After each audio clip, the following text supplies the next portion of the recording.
When night falls and the mist settles in the woods of Breezy Meadow, a haunting voice beckons lost adventurers to follow. Under the watchful eyes of the moon, their steps may lead them to a shadowy figure, a puppeteer longing to fulfill a promise hardly remembered. Her hand clutching the long-lost medal of the Sovereign of Elegant, she invites her victims for a deadly waltz, humming a fragmented melody full of sorrow. But who is she? How did she get hold of that medallion? And most importantly, what does she want?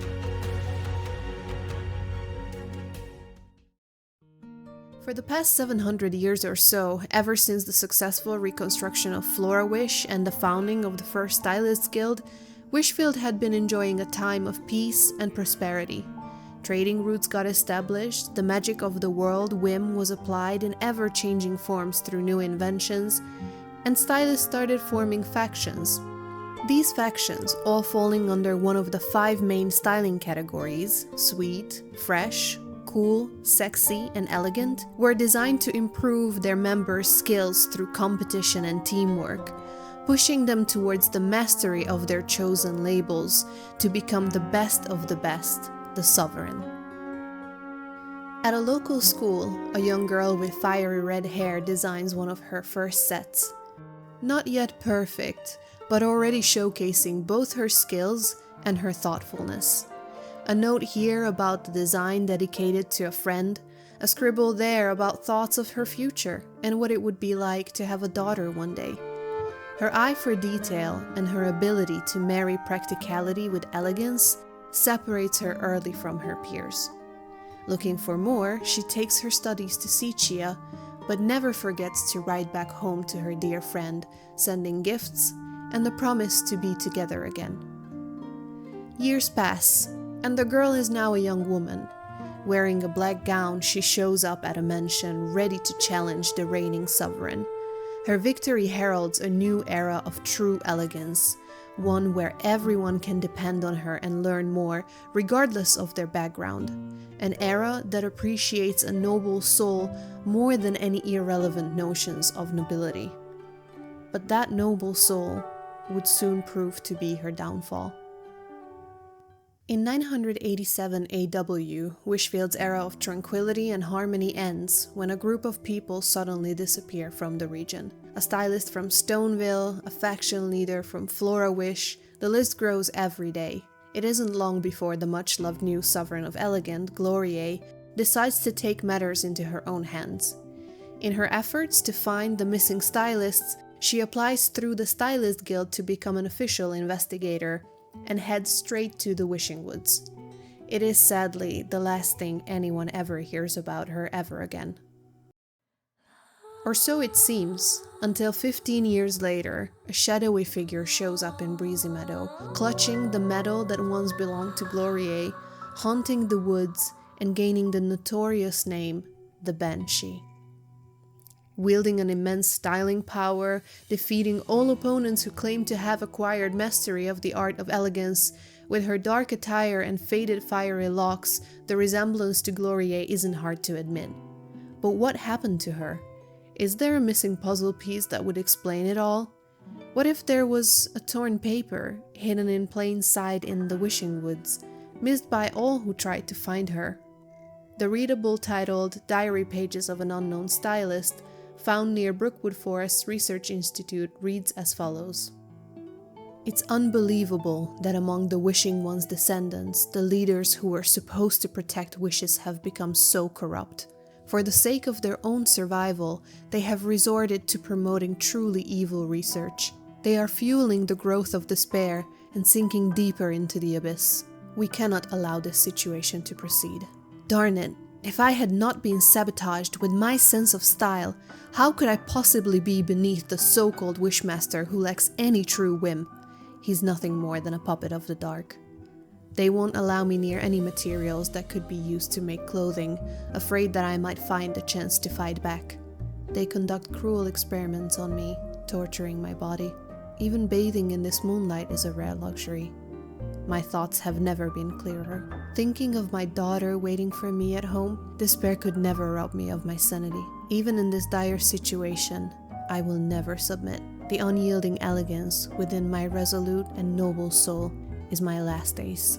Was this document written by Gloria? The mention of her unyielding elegance and noble soul certainly leads us to believe so. And if that's true, we can't ignore her statements about the residents of the Wishing Woods, the Fey Wish Sprites, and their leader, the Wishmaster, turning away from the teachings of their god, the Wishing One, and instead coveting the dark powers of the abyss, sinking deeper and deeper, going as far as to conduct torturous experiments on her. And as we find out later on, also on those missing stylists she was trying to find. Are the experiments mentioned here the catalyst for her transformation from the strong-willed Gloria to the sorrowful Banshee? Not only do these diary pages prompt us to ask questions about what happened to her and who the ones responsible for it all were, but they also give us a hint towards a motivation of hers we have never heard before. Who is the daughter she talks about waiting for her back home, and how do we find her? Maybe we can't immediately pinpoint the daughter herself, but there is one person back in Florawish who is still directly connected to the lost sovereign of Elegant.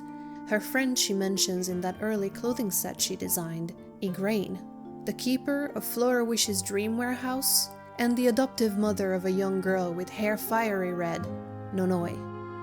It's true that when we first meet the teenage dream warehouse intern, she is in the middle of crashing the Grand Crane into Florawish's beloved clothing boutique, but that doesn't mean Nonoy is one to be underestimated. Reaching stylist status at only 11 years old and being nominated for the Whimburst Award at the Mirrorland Whim Mechanism exhibition, she is a reliable, skilled, and strong-willed girl, determined to chase not only her dreams for a bright future, but also clues from the past connected tightly to her origin, much to the dismay of her adoptive mother.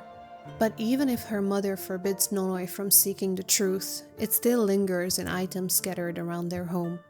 A card written by Nonoy, wishing for her mother's lost friend to be found soon, an old and yellowed letter from Sichia, addressed to dearest Igraine, and signed Your Loving Gloria, a certain pair of shoes in the wardrobe, designed by the very same person, gifted to Igraine and cleaned diligently every year by her. And last, but certainly not least of all, a music box, kept in pristine condition, once found in the cradle of baby Nonoy. When opened, the music box reveals a small figurine of the region's old god, the Wishing One, while playing an ancient song. One that seems familiar, one that, although changed in mood and hard to recognize, can nevertheless be heard on occasion deep in the woods of Breezy Meadow. See, Igraine never fully confirms who Nonoy's biological mother is, but she tells us just enough to connect the dots. In a dialogue that becomes available after the completion of Wishfield's main story, she refers to Nonoy's mom as her best friend, an incredible stylist, and with the clues we have found in her home, we can now complete the picture. The friend, who was cheerful, confident, and passionate like fire, the one who failed to keep her promise, the one who went missing over 15 years ago, was none other than Nonoy's mother, the sovereign of Elegant, and the Banshee of Breezy Meadow, Gloria. The guessing game about the identity of the Banshee herself ends here, and so does the portion of this video that is supported strongly by in-game text. But a few questions and hints still remain that I want to talk about some more. When and where exactly was Nonoy born? Why is her father never mentioned? Why was that specific music box in her cradle when she got adopted? According to Nonoy herself, no one in Florawish recognizes that song, and the only hint she could get from an old musician was that it is an ancient song, which then prompts Nonoy to wonder whether her origins could be connected to the Wishing Woods itself. But how would that be possible? Could it be that Nonoy was born there? If yes, that would mean Gloria had a daughter while in captivity.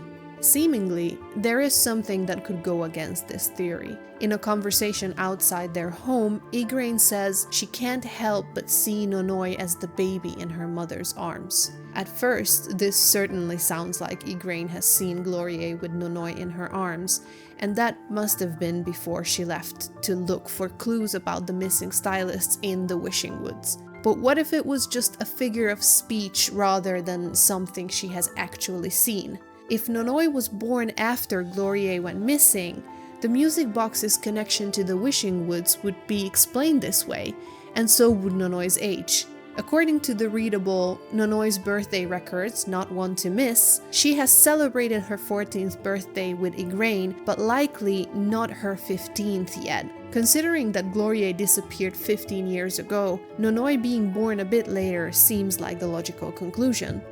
There is then only one question left. Why is there no mention of Nonoy's father? To have a potential answer for that, I need to bring your attention to the visual clues of the Banshee. What do we see when we look at her? The fiery red hair Glorier was known for, yes. An elegant gown that was once her signature style, now torn from hardships, and her broken skin likely the result of those experiments she suffered at the hands of the Feywish sprites. But look closer, what does her outfit's design remind us of? On one hand, the violin motif of her corset could be a link to another mysterious character from Wishfield's past and the statue she left behind. But no, that's not what we should look at right now. The colors, the rosebuds, the veins on her skirt, and the thorny vines from the bard's song that was based on her victim's recollection, added together, they echo the fallen leader of the Wishing Woods, the Wishmaster Chigda transformed by the dark. Could it be that the torture, that slowly turning into something resembling Chigda himself, was a catalyst for something unexpected to happen? That despite Chigda's demands to feed his hunger with wishes full of only desire and despair, Glorier in her captivity managed to wish instead for something entirely pure and heartfelt, something she had been wondering about since her schoolgirl years. And is it possible that although long gone from this world, the god of wishes heard the plea of this noble soul so thoroughly exhausted and answered it not despite what she was going through, but because of it? Under the moonlight of the Wishing Woods, was Glorier gifted the blessing of motherhood through immaculate conception? If so, did the Sovereign of Elegant, though broken in both body and mind by the endless cruelty forced upon her, manage to muster up enough clarity to ask someone less devoted to the Wishmaster and maybe willing to listen, not for her own freedom, but for the freedom of her daughter? For her to be taken to the only person she could remember and trust, her one friend with whom her baby could be safe and happy, Igraine. What if that Feywish sprite decided to leave behind a hint? Not much, not a direct clue, but something that can connect a baby to the mother she had never met.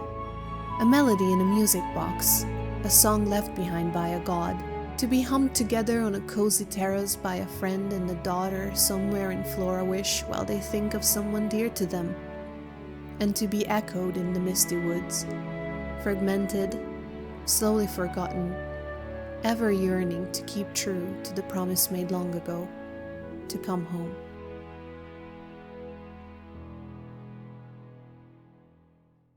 And that's a wrap on my first big lore video. I hope you enjoyed it. It took 3 million years to make it, but it was very fun, so I will definitely do it again. Especially if I find another character like Glorier, because I really like stories where they are very, very good friends. You know, historians would call them roommates and all that. Anyways, I am going to include all of my sources at the end of this video in a list. All the quests and the items that I relied on, you can find them all on the official fandom Wikipedia. I recommend checking them out, especially Nonoy's comments on Glorier's outfit design. Beautiful day. They are super cute. A gazillion thanks to all of my friends and Wikipedia people who helped me out with this video, either by proofreading or giving me recordings of things that I couldn't record myself, or fixing a program for me, or, you know, just cheering me on. And to my girlfriend for double checking literally to this entire video. And to you for watching it and subscribing, hopefully. Well, I think that was it. Okay, thank you. Bye.